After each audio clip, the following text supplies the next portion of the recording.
Floyd the wall. Yeah. There Yes. we go. Hey, Hey. We gotta get Kenny in. We gotta squeeze in. yeah. Nah, you're all right. Nice and Gotta be able cool. to hear you, though. It's a good one. There we go. How you guys doing? Doing good. How are you? Good. It's almost Friday, so I can't complain. Every day Friday. I wish. Yeah. Do that thing where you just smile when everybody's talking like they do on the news. Hi. All Who right, is well, thanks for coming on. You know, I've already talked to Phil a little bit, so did the rest of you guys want to introduce yourselves? Well, Yeah. Go ahead. Introduce yourself. All right, I'll start. I'm Ken. I play guitar. I'm Jimmy Link. I play drums. I'm Frank Blood. I'm the mouth. So I play with Play-Doh. This is in New Mexico. Yeah, she's in New Mexico. Good, because I hope my cousin's listening or he could tune into it because he lives in New Mexico. Okay, what part of New Mexico? I don't know yet. I'm not sure. Somewhere where there's nothing there. He's building some house in the middle of nowhere. Albuquerque. So maybe I like turkey. that's where the Bugs Bunny took the wrong turn. Yeah, basically we're known for Breaking Bad, Aliens, and Cops. So there you go. Lots of math, right? Yeah. Any good stuff? Huh? You got to know where to look. Yeah, wow. I'm too nervous. It's like playing Russian roulette these days. Are we inside your colon? Because it's like really dark. I don't know. No. I don't want to start. Her camera's dark. Oh, on top? Yeah. Oh. Yeah, we can't see. Yeah, we can't see you. That's That's weird. all right. I'll show you what my inside of my sphincter looks like. Interesting. Can everybody else see me? No, We just got a black stage for you. it's okay. We have to. We don't really have to, do we? We can hear you. Yeah, we can Is that hear better? you. More important thing. No. Well, you know what? If everyone else can see you, then that's okay. I don't want to start pressing stuff. Yeah, if we start pressing stuff, then we'll probably. All right. There you go. All right, awesome. Well, who wants to introduce the band? Oh, we've been practicing. Ready? We're supposed to do it at the same time. Oh, That's the harmony. We are Hardon. We're from Buffalo, New York / Rochester, New York. As far as what kind of music we are, we're pretty much a mix of every kind of earworm that's fuckable to the music grooves. Hear everything from punk to OG Suicidal Tendencies. You got some new metal in there, some rock, some Dirty Sanchez kind of music going on. And we're gonna get some and shit. A Yeah. little bit of sludge.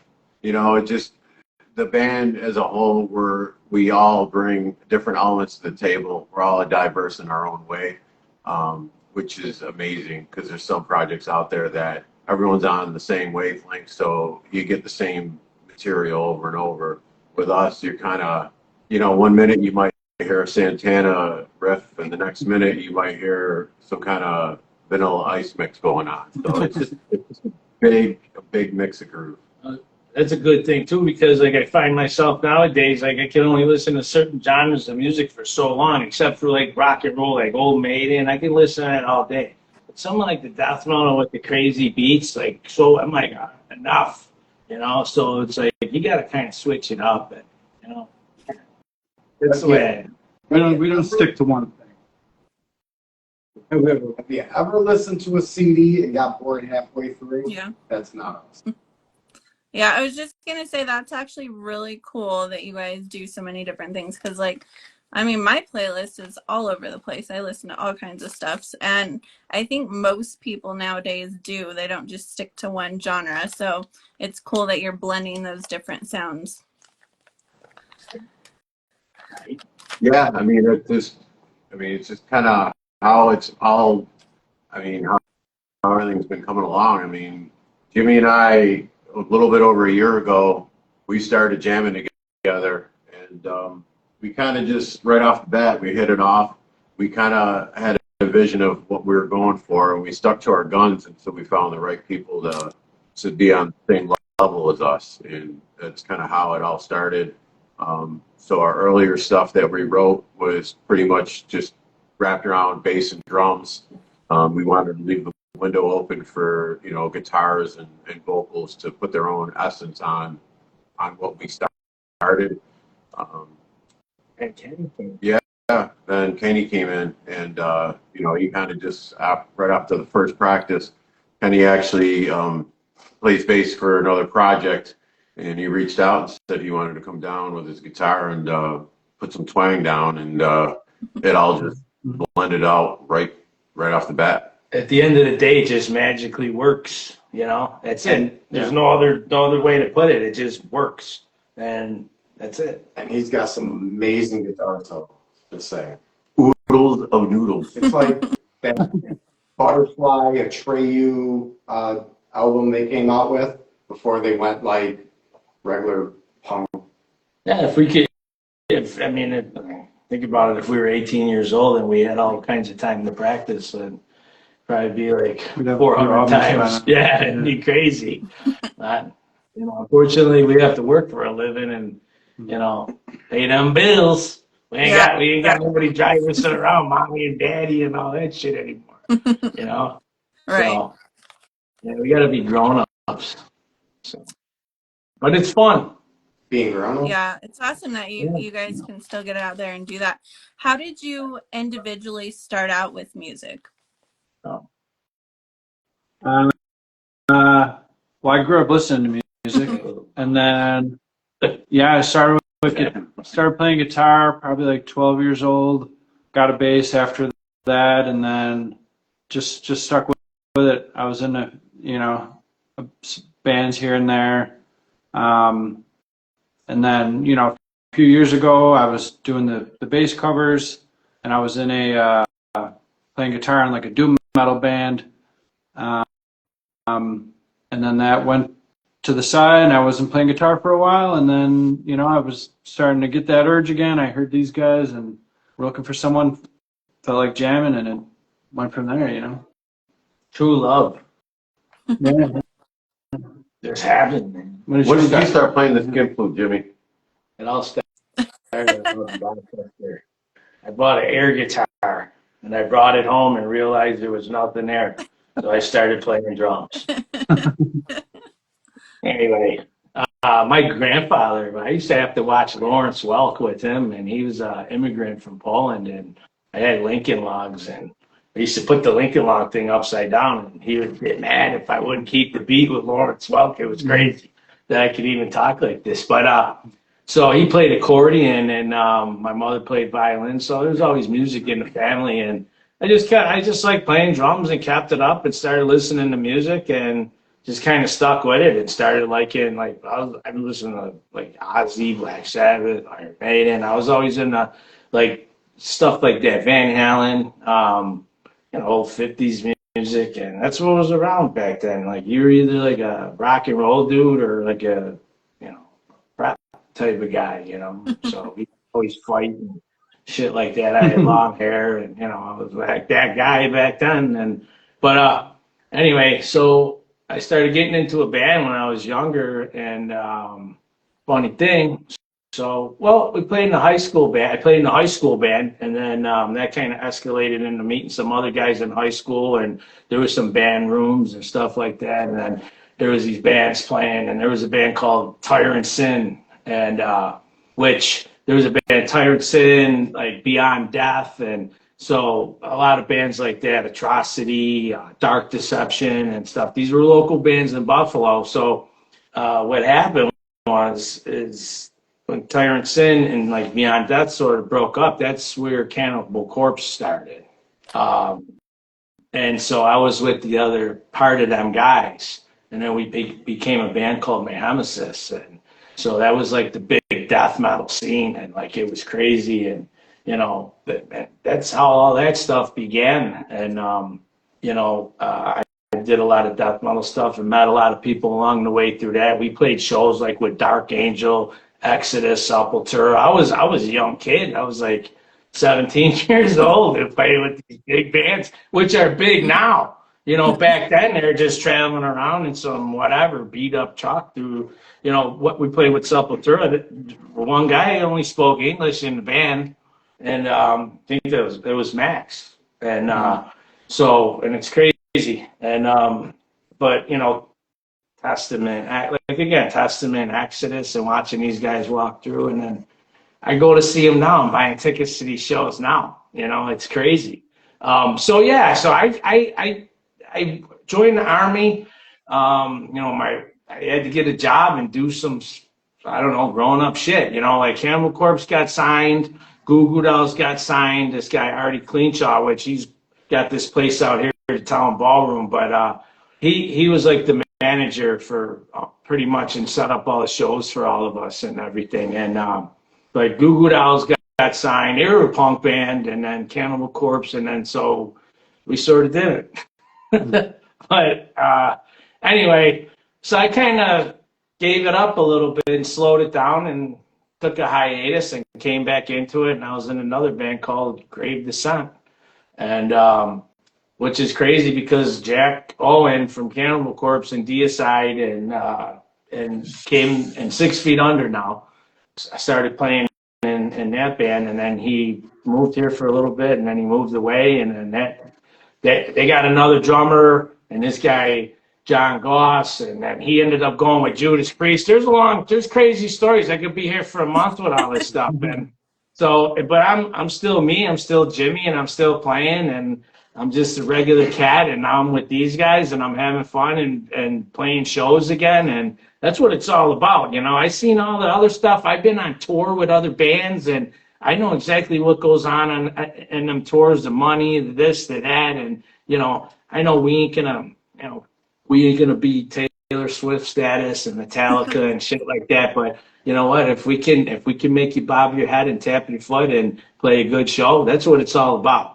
You know, and I'm having fun doing it with these guys, and there's no attitudes, there's no nothing, you know, no bullshit. It's just it is what it is, and this is great.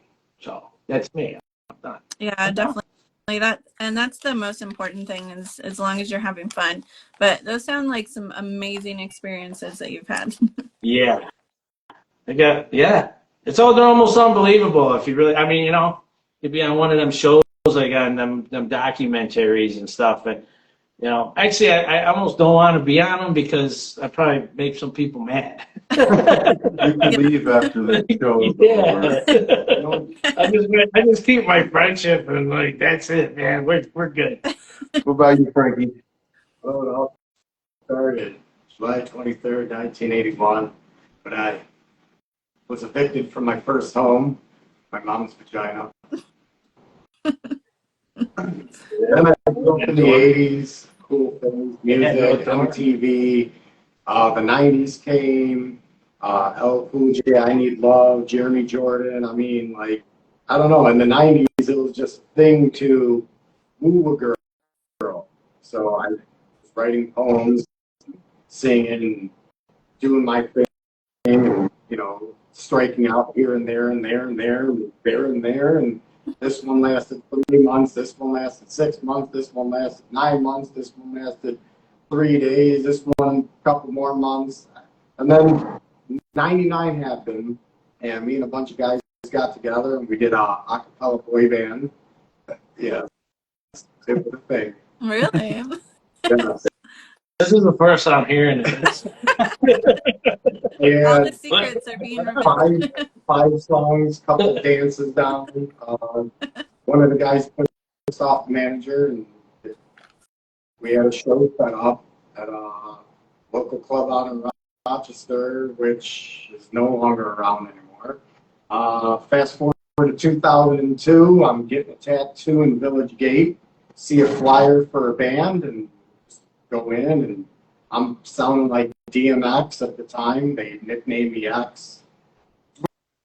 Wearing, you know, big beanie and just, I don't know, just belting out vocals like old school 90s metal. And then something happened with that band, started a second band, which was more old school metal punk, which turned more hardcore, which got different band members, turned into death metal, and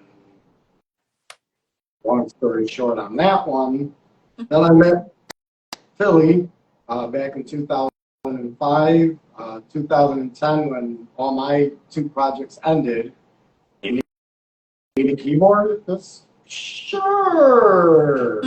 I'll play keys, I guess, and did backup vocals, backup dancing, backflips, still jumping in the crowd, pissing off the vocalist, pissing off a couple of the other band members who didn't like my aura of being out in the crowd. And like, I mean, I went from a cordless mic, climbing up fucking speakers, doing backflips off stage, face dives into the crowd. I mean, I was doing shit that no other band out there does, and it's boring to look at a vocalist and he's just standing there and, you know, just rocking the knee. Okay, let me walk over here, rocking the knee. If you're feeling the music, and that's a lost art that's out today, I mean, you're in the moment, and you know, a lot of people, they like Kenny. I mean, he just zooms out while he's doing his shit, and it's, you know, it really is amazing, and you really feel it in the music. First song we wrote was, I would say, more of a hardcore style. The second song was blues rock metal, and it's, you know, we went from Your Rights to Cruising, coming out soon, music video. Keep waiting. February 9th. No, it's not. No, It's dedication. dedication. March 9th. Yeah, then dedication came, and that was more punk rock metal, something like that. So the whole roller coaster started with this, and yeah, like I said, I worked with Phil back in Skinbound, and he had a post, and my phone was shut off, and I'm like, fuck, somebody else is gonna contact him first. Paid my bill, waiting for my phone to get on. 5 o'clock rolls around, and we're talking about like 6 hours later. I'm like, dude, I'll come out, dude. All right, cool. I was like, oh shit, work. And magic went from there.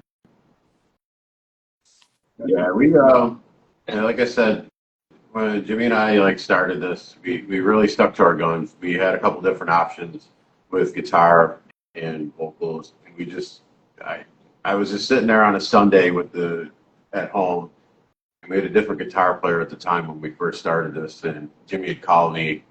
The guitar player had come over to work with Jimmy on some material, and I remember Jimmy just called me. He goes, "Dude, this isn't right." And I go, "What do you mean?" He goes, "I'm just not feeling where this is going right now." And you know, I felt what he was saying right off the bat, and I go, "Well, we got to do what we got to do. I mean, we have to do what's best for what our vision is." And you know, there was a little bit of time. It was just bass and drums, but you know, that's the magic of it. You know, there's a lot of bands out there that if they don't have a guitar player, or if they don't have a vocalist, they don't practice. They're just sitting there waiting for that magical unicorn to show up to move them along. And that's one thing I learned, that, you know, drums, bass, guitar, vocals, keys, doesn't matter. You should be able to support the role of keeping the music going, and that's what we did.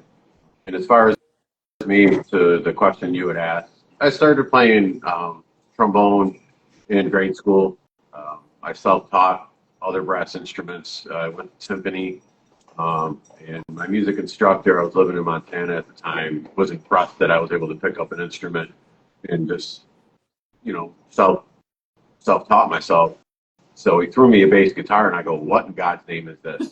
And he goes, "Take it home for a little bit, see what you think." And I remember I'm wheeling this 500-pound cab down the road with this bass guitar, and I get home, and my dad goes, "What is that?" And I go, "It's a bass." He goes, "It's the garage."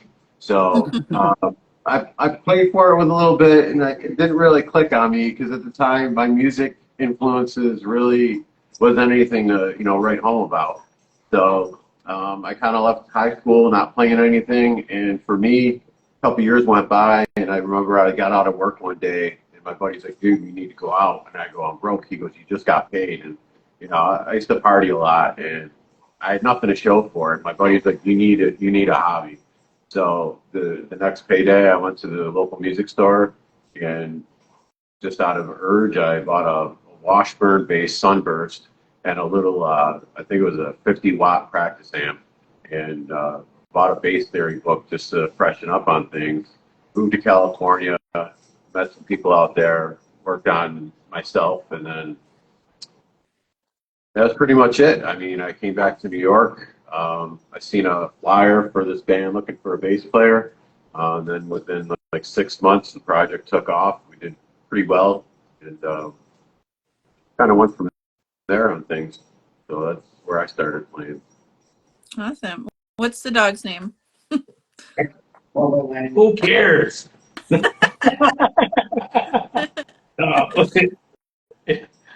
No, it's Clubber Lang. It's named after Mr. T on Rocky, right?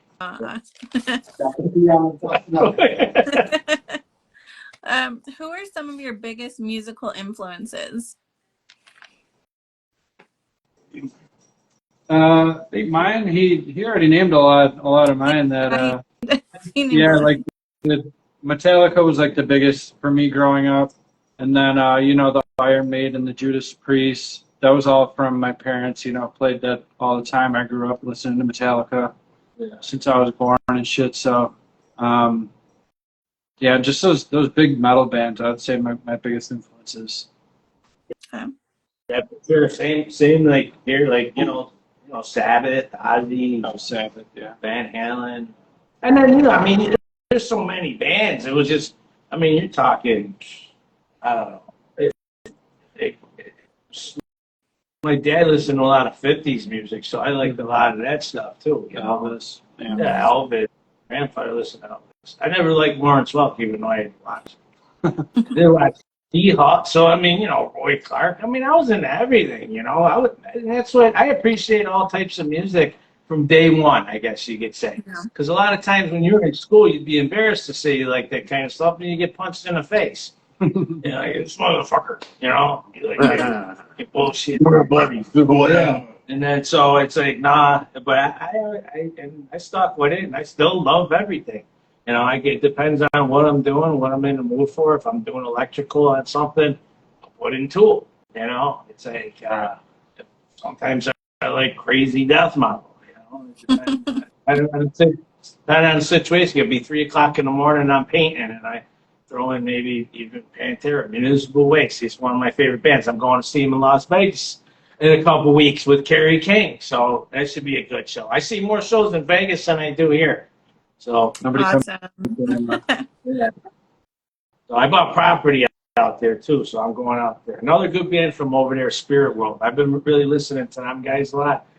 So like the influences now, like I like them guys because they're sort of old school. One of the coolest bands, and I'm glad they got back together though, that I really do like a lot, and you can say so too. The Sword. Oh yeah, they just got back. Yeah, I love the Sword. They're amazing. And that's it. What about your influence? Everything, yeah. Vanilla Ice, Yeah. Romano Terrace, L. Cool J, Jeremy Jordan, Joey Lawrence. The Backstreet Boys. Oh, no. More 98 degrees. I wasn't into pop. Boys to Men, like R&B. That's what I really got into. Okay. Much to pop, but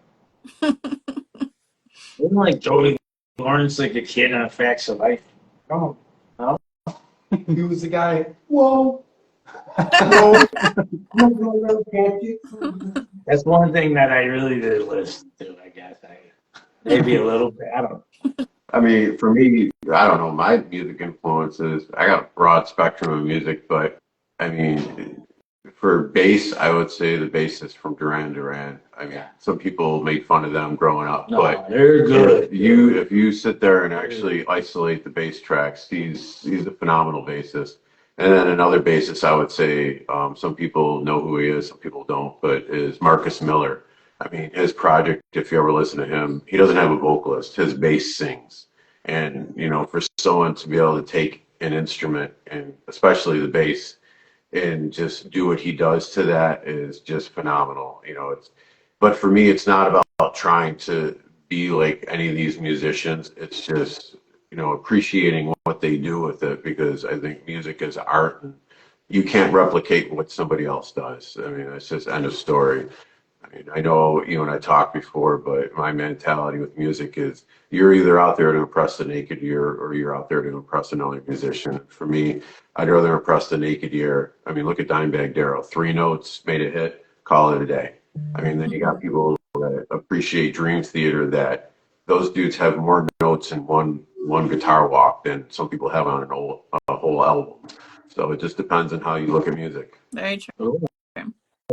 A lot of people, like, we're going just for like toe tapper type stuff, because you know, you get too so technical. If people are drinking, nobody cares. You know, at the end of the day, they're like, "Ooh, did you hear that part? Ooh, whatever." Deal. Yeah, whatever. Speaking of bass players, when I was I gotta mention this because the guy's from Buffalo, Billy Sheehan. So He used to deliver pizzas. yeah, well, when I was younger, I used to play in this little band. We used to like Motley Crue, me and this kid Mike Jordan, and there was all the brothers. It was Tommy Jordan and Kelly Jordan, and they had played us music in the basement. And Billy Sheehan used to be down there, and he used to play in a band called Dallas. And it was funny because growing up, and then after David Lee Roth breaking off of Van Halen, and seeing Billy Sheehan playing with David Lee Roth, and then now it's like, you know, he's this bass guy dude, and all the other bands he played with. What was it, that Mr. Big and all that stuff. So yeah, it's a story I have, I guess, you know, being a kid watching Billy Sheehan play bass in the basement. Yeah, that's you make a good point with David Lee Roth when he broke off. He got all the heavy hitters for Eat 'em and Smile. Steve Vai. Yeah, like that album, David Lee Roth needed to prove a point that I don't need you guys. Yeah. So And, you know, I still like them all. Like they say, the best of both worlds. Sammy Hagar, right? He wrote it, but I like them all. I don't care. I like them. It's still good music. It's never going to go away. Yeah, I like Van Halen. timeless. Yeah. What is your creative process like when making new music? When I'm not at practice. yeah, we write our material when Frank is coming to practice. I mean, Because of a snowstorm. He has to drive out. yeah, Frank's committed. He drives over an hour each way to practice. 2 hours. 2 hours. I'm sorry. One way, One way. 2 hours back.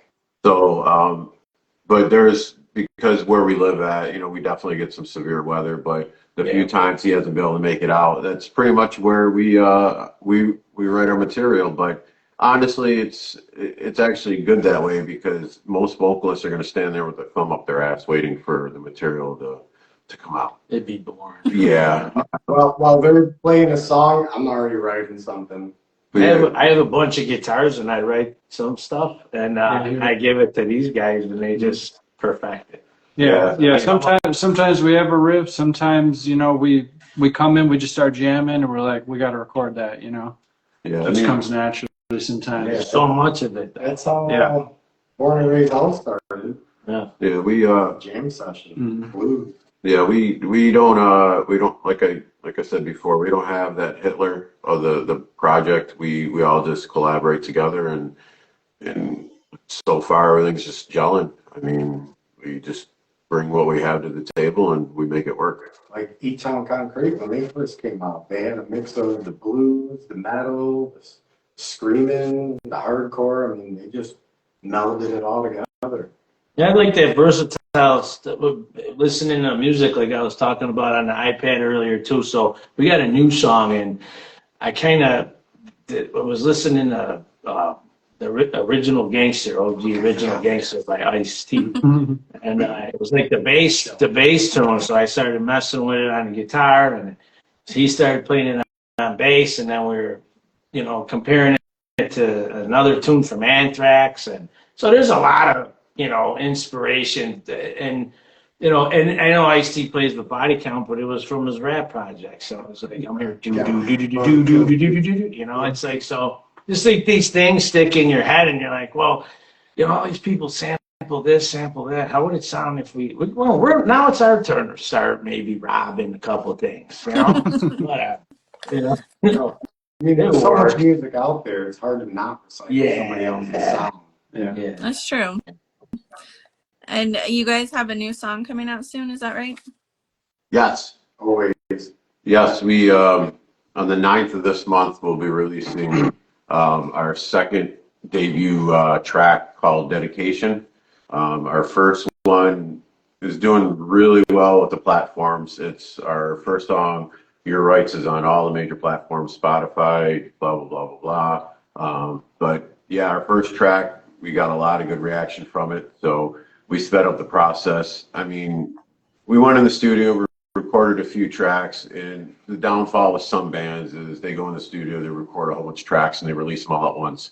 And if you're a music lover, you got to feed people things. You can't just give them everything all at once, because once you feed them everything, there's nothing for them to really, go after. So we're taking it. Yeah, we're taking our time. Like they say, if you eat slow, you don't get as right. You don't get full. You eat like a pig, and then you're full. Later. Then when you And do then it, they'll forget about it. throw it in the garbage. Yeah, so our next track, Dedication, will be coming out the 9th of this month. So that'll be coming up, and then we've got some shows coming up. Our next show is going to be March 21st at the Montage Music Hall in Rochester, New York. We're going to be support for Hate Grenade. They're out of Pennsylvania. And then March 29th, we're going to be over in Buffalo, New York at the Rec Room with Little Liar and a couple other local Buffalo bands. April 4th, we're going to be over at Rockin' Buffalo in West Seneca, New York, and that's going to be with Dark Water. And then right after that, after we release our third track from the studio, Yeah. and then we'll be going back in the studio at the end of April to get a couple more tracks recorded, and then we're going to be focusing on our late spring, summer events that we should be hopefully getting together soon. Very cool. Yeah, I definitely think releasing singles separately is a smart move because it builds anticipation. It also gives the listener something to look forward to. Like you said, when everything drops at once, you listen to it and then you're like, okay, what's next? And so it definitely helps build the hype when you do it this way. Yeah, it takes time to go in the studio and actually get good product. I mean, and that's the other thing too. There's so many different recording so-called studios that are out there. Everyone is a recording artist now. Everybody can press and record on a program. AI. And yeah, so I mean, it's just like, I mean, I don't want to say back in the day, but I remember my first time in the studio, it was reel to reel. And I just remember the producer. How old are you? Yeah, I just remember going in there, and the producer looked at us, and he goes, "Listen, there is no rewind." He goes, "Once I hit record," he goes, "you got to play it flawless." So I kind of got lucky going into the music scene with recording that you got to play it right the first time, because time is money, and back then it wasn't just time is money. The product to actually record the material is money. But I mean, we're pretty lucky. We're going through Doug White over at Watchman Studios over in Lockport, New York. He's a phenomenal producer, engineer. He does everything. He plays the instruments too. So he'll tell you this, that. Yeah. We just don't go in a studio to record. We go to his studio because his opinion matters on. He might hear something go, you know what, maybe you shouldn't do this. Maybe you should do it this way. Add this. Don't add this. And so we're just kind of lucky that, Doug is doing what he's doing. Anyone from the Western New York scene knows who he is. And if anybody's had the chance to work with him, they know that he's the real deal when it comes to a recording studio. This is my fourth band I've worked with Doug. Yeah. He's done Snapcase. He's worked with so many major artists out there. Tom Hanks' brother for voiceover. Yeah, voiceover, Gym Class Heroes. I mean, you can go on and on and on. Tony the Bear. So I mean, he's just not a normal studio. He's a busy dude. So, but yeah, so we have that coming up again in April. So we're pretty stoked to get back in, get some more material recorded. You know, we just played a show with 6 Feet Under a couple weeks ago. And just, it was awesome. I mean, we're not death metal, and the whole lineup was death metal. And we just went in there and stuck to our guns. I mean, the only thing we did for the show was we kind of went through our set list and we kind of made sure that the songs we were playing, people weren't going to go outside to smoke a cigarette during that song. You know, anyone that come to a live show, you're there and you're hearing this song going, what in God's name are they playing right now? It's a normal eye. We're the only name you can read on the flyer. Yeah. Well, except for 6 Right? Feet Under. Yeah, those logos Yeah. are wild. It's a broken branch off of a tree just thrown down and highlight a couple stems and see what words you can put together. Basically, yeah. What is the funniest or craziest thing that's ever happened at a show? Our shows or something. Or at a show, period. I mean, it could be, you've been at it a long time, so it could be any show you played. Just Frank's antics, I would say. I would say one of the shows I played at, it was a female fronted band. And once again, we were the lightest band on the bill. And I see these big death metal dudes, Oh yeah. patches up the wazoo on their vests. And these big burly dudes were up front watching us, digging it. And I'm going, are you serious right now? Like, this is not their type of music. And like, it took me a second and I looked over and the vocalist of the project, her one tit was hanging out. She didn't realize it. So I kind of like waved down her like, oh, your tit's hanging out. And the minute she realized that what was going on, she put it away and those two dudes ended up leaving the front of the stage. So, but I would say that's one of the funniest things that I got to at the show. Funny story. There was a bar called The Sanctuary in downtown Buffalo, and this band Nashville Pussy ended up playing there. And you had to walk up this fucking staircase, dude, in the band. There's no elevator going. They were already aggravated. They had to carry their equipment up there. So, yeah, and this place was, the room was as big as the room we're in now, upstairs in this place. And Jesus, it was a great show. So there was like a guitar player, a female guitar player, a female bass player, and then the singer guy, he kind of reminded me of like Lemmy when he sings. I don't know if you ever heard of Nashville Pussy. So the bass player and the guitar player start making out and all this stuff and tonguing each other while they're playing, and all of a sudden everybody, the place is packed, everybody's sweating, woo, this and that. So the bass player chick lights this stick like on fire, like like they, how they were chasing after young Frankenstein or whatever, like with the torch stick with stuff, and she takes a swig of this shit, and they start playing a song, and she blows a fireball, and I'm in the back, dude, and like I was just singed everybody's hair in the whole joint, and I'm in the back of the room, and I could smell burnt hair, and I'm like, wow, that's got to be the craziest, pretty much the craziest thing I've ever seen. And I'm like, well, what was the motive behind that? Like, and nobody cared though. That's the thing. You just burned my face, and I don't care. Keep playing. Like, that's what alcohol does. I know that. Well, I don't drink anymore, but Yeah, that's pretty wild. What's that? Burn people? Yeah. Oh, I mean, I thought live because I seen that band live. Death Clock. Cartoon, I'm sorry. See, the cartoon and the real band are two different. Yeah, in the cartoon, they kill everybody. So, yeah, that was my story, Adam. I got tons of them. I mean, geez. You can have the Jimmy Hour. You could talk. I mean, yeah. Now it's time for Jimmy's solo. There was some. Well, my parents aren't around anymore, so I'm pretty much I'm able to tell a lot. I think I'm done with that one. Anybody What else? he really wants to Stories? say is he still eats fried chicken in the shower.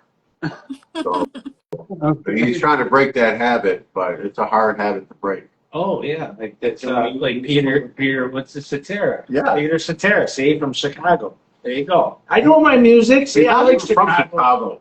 The The band, band in Chicago. Chicago? Not the place. We should cover 25 or 64. That'd be bad. Yeah. There you They go. were ahead of their time with that. Oh yeah. You get that. And then make it think there's pizza and the Chicago hot. Now I want pizza. Talk about the Bears. Every time. Next time you're gonna go in the tub, do a green on St. Patrick's Day like they do. The green water. Then Frank could do a backflip cannonball. Right? Make it do that. Naked? I mean, I could put on one of my spring thongs. There you go. See? Dun, dun, dun, dun, dun. And And the thing is that you can do it. What is your favorite song to perform live? Comes in. Yeah. Like, I like the opening song, "Know Your Rights," because Yeah. it's in your face type. You know, I love it. If I was in the audience, I would like it. Easy a jam. It's good. It's good to get you going into the show, Yeah. you know. Yeah. If you're sore or it's like stretching rubber bands out. Yeah, I'm getting old at least. Yeah. I'm the oldest one here. I would say you're right because it's in your face and it gets. I think we did pretty good strategically placing our set list so far with the material we have. You know, that's really hard for bands. Some bands just throw their songs on the board and say, all right, we're going to play this, but they don't really look at it and choreograph where they should be putting songs. I mean, a live show is exactly that. It's a live show. You gotta have a story behind it. If you don't get people's attention off the first track, the first song you're playing, you're dead. It's usually when people walk out of there, go for a smoke, go to the bar. Yeah. And the worst thing to do is to tune your guitars and basses 15 times in one set. Yeah, you need 10 guitars. Yeah, you should just have a rack of guitars so you can just Yeah. snatch and grab. Yeah. What's your favorite? What's your You favorite? usually get 10 guitars even when you don't play them. I don't know what my favorite is, but my least favorite is my Nightmare. That's one of my favorites. That's like a more death metal song we wrote, Yeah. Yeah. and he's not super into that one. Yeah, we wrote that when Frank wasn't here. That's why he doesn't like it. No. It's the different characteristics of vocalization to which I have to extend myself to. And that's the most intellectual way I could drop that. Makes sense. It's one of our most complex songs, so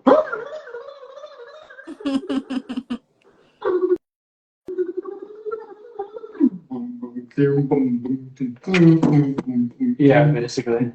yeah. So I mean, but you know, it just goes to show like one of the next songs that we wrote that, you know, so we're going from like that death metal vibe, and one of our next songs is actually more straight old kind of punk in a way, and it's called Ancestral family. yeah, Ancestral Family. Hold on, they're not ready for that yet.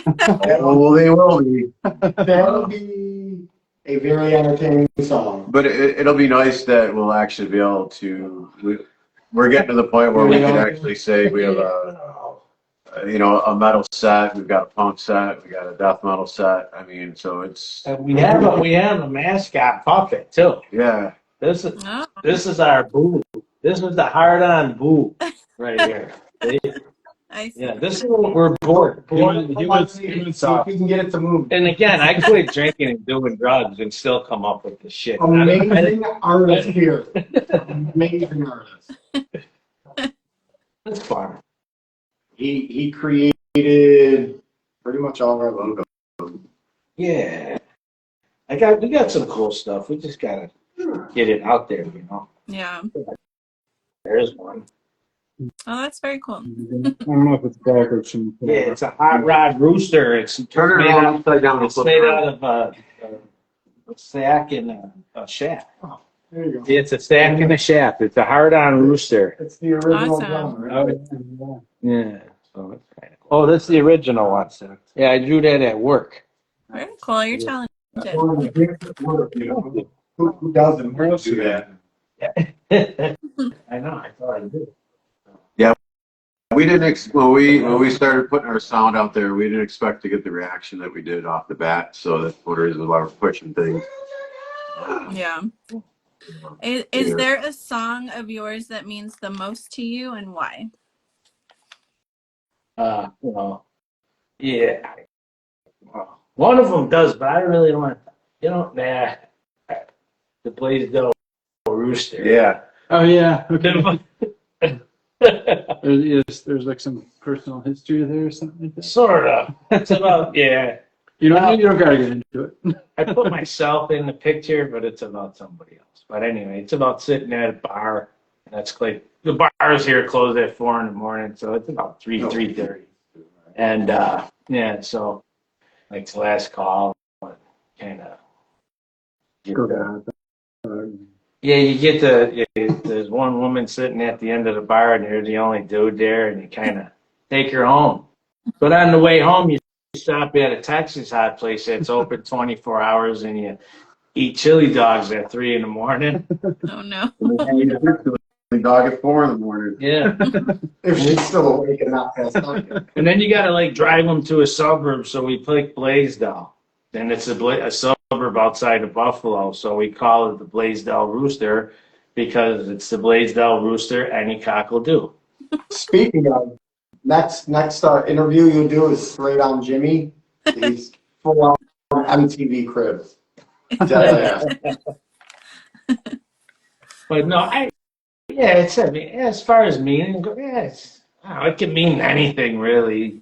Also, it's like any lyrics, anything that's written. A lot of stuff, like I listen to songs and read the lyrics, and then I'm like, well, what's the meaning of this? So I'll Google it, and I'm like, well, what did this artist mean? Like, or Mick Jagger or whatever. It's like, Neil Fallon from Clutch. He writes a lot of mysterious type of shit, and I love it. But you can put it into your own perspective at the end of the day. It's like, this is what they wrote it for or meant, but like, it can mean anything to anybody. It's how you put it. So, Yeah.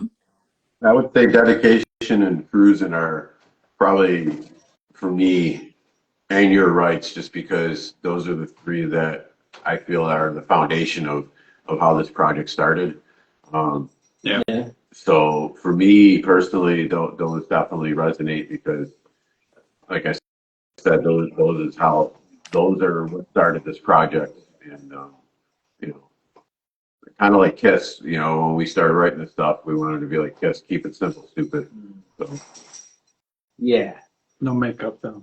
Because if you gotta keep trying super hard and all this, it's like then it's like, no, I'm done. I don't want to work that hard. Playing crazy, like I just. Speaking of kids, God gave rock and roll to you. Gave rock and roll. Gave rock and roll. They made Paul Stanley. It's just Stanley.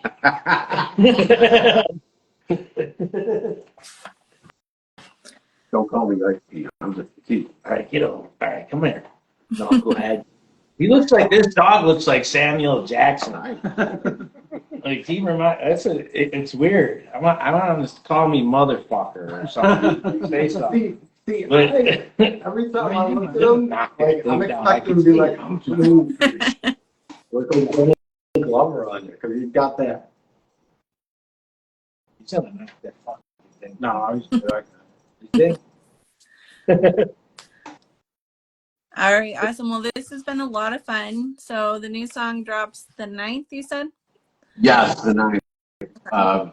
That'll be released on all platforms: Pandora, Spotify, Apple, iTunes, YouTube. But like I said, best place to look for us is on Facebook. It just seems that Facebook is a gathering place for most human beings, so we kind of just centralize through there. But yeah, you'll be able to download it. We don't charge for our downloads.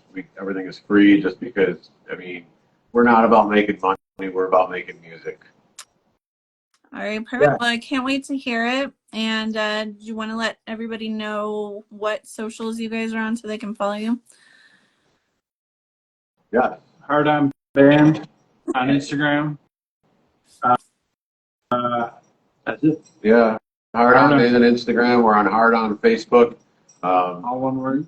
Yeah, you can find us on YouTube, Spotify. It's hard to find you on YouTube, though. Oh yeah. But yeah, so that's one of the reasons with our band name Hardon, you'll remember who we are. They write a song about the Calypso, like Jack Cousteau, because he's searching for stuff too. That's what you got to be. It's on Jack Cousteau radio. You just got to search for it. All right, awesome. Well, this has been a lot of fun. Thanks for coming on. I can't wait to hear the new song. And hopefully, if I'm ever in your area, I can catch a show. Right on. Thank you so much. Thank you for your time. All right, have a good rest of your night. Maybe we can come to a town near you. Yeah, you guys could come over here. Carne asada. We'll go explore for aliens too. Do it. I'm down. All right. Thank you. Bye, guys. All right, bye-bye. Thank you. Bye-bye.